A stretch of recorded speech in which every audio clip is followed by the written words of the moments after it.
I wake up with questions in my mind every single day. Spirit never fails to pop questions in my head. And today, we're talking about dimensions, archetypes, and shadow. So we're born into this life. Before that, we are spiritual beings, and we know we're coming to have a human experience. And within that human experience, we take on an identity, which basically indoctrinates us into an identity like a last name, the family lineage, the family karma, and different things of that aspect.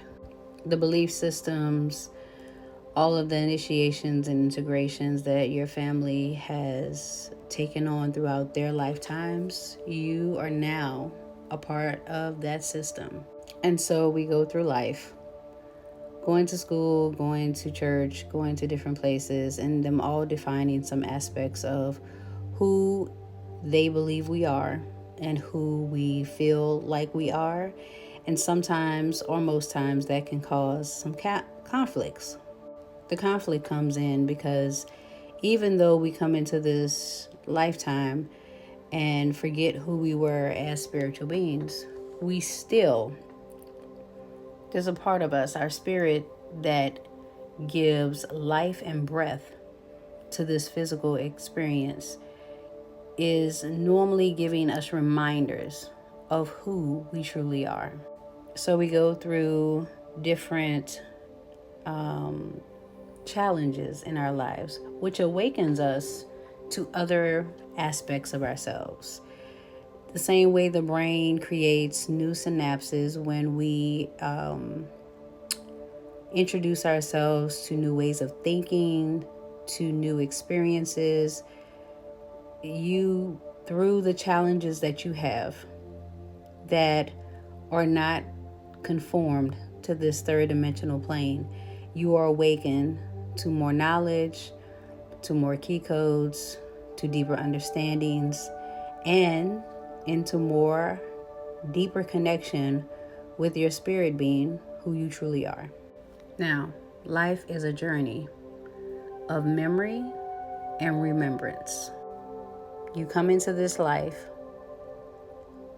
being invoked, poured into with memory. From a small child, you are told stories about things that people in your family have done, how they've done them. You've heard conversations about how things were handled. You've seen things being handled. And this is all based on memory. It is the memories of those that came before you in live action.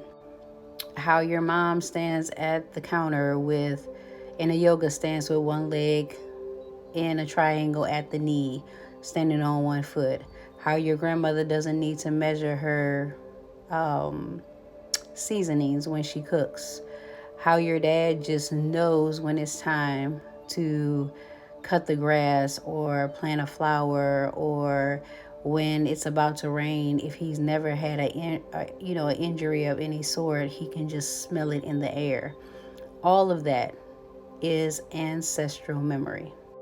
Ancestral memory that we carry with us throughout our lifetime while we work through different aspects of what others in our family experienced, what we no longer want to experience in our lives. Basically, we come here to resolve those things that need resolution so we can move forward. Or you may have chosen to come into this lifetime to do nothing but be present. And that in itself can be a task. You may not be coming to do any other work than anything that allows you to be present. So understanding what archetypes you're embracing, what shadow aspects that have been created not only within yourself but in your ancestral lineage is very important throughout this lifetime. Archetypes are very important because they start off as personas that grow into archetypes that you lock into at different times when you need to create some type of influence or to portray a message through full embodiment. So something like how when you go to work, you understand corporate language, which is a language within itself. When you are a student, you understand the practices and how to move in order to be able to get the things that you need and the funding that you need within school. When you go to church, there's a protocol and a persona that you have to embody, and the longer you are in that persona and it becomes hardwired and embodied in your system, it becomes an archetype, especially as you moved into deeper enlightenment within that church hierarchical system. So this third dimensional plane is truly about survival and proving your worthiness, unless you already understand that you're worthy. Fourth dimensional plane is where you have become enlightenment. You understand more things. You are able to better navigate the systems that are in place. But the shadow aspect of that is you can have a God complex, or you can still have a hierarchical system working in your mind where you believe that people who aren't doing the work don't deserve time and attention, or that spirit has to be portrayed in a certain way that looks very similar to the third dimension in order for people to accept it. Those are just a few examples. Fifth dimensional shadow can look like another level of elitism, or where you observe from a very detached place as though you're beyond that thing that you're observing, or even creating. You may not be making a judgment, but you are choosing preferences based on what it is that you're observing. And it's normally preferences of what you would or would not do, or would or would not be a part of.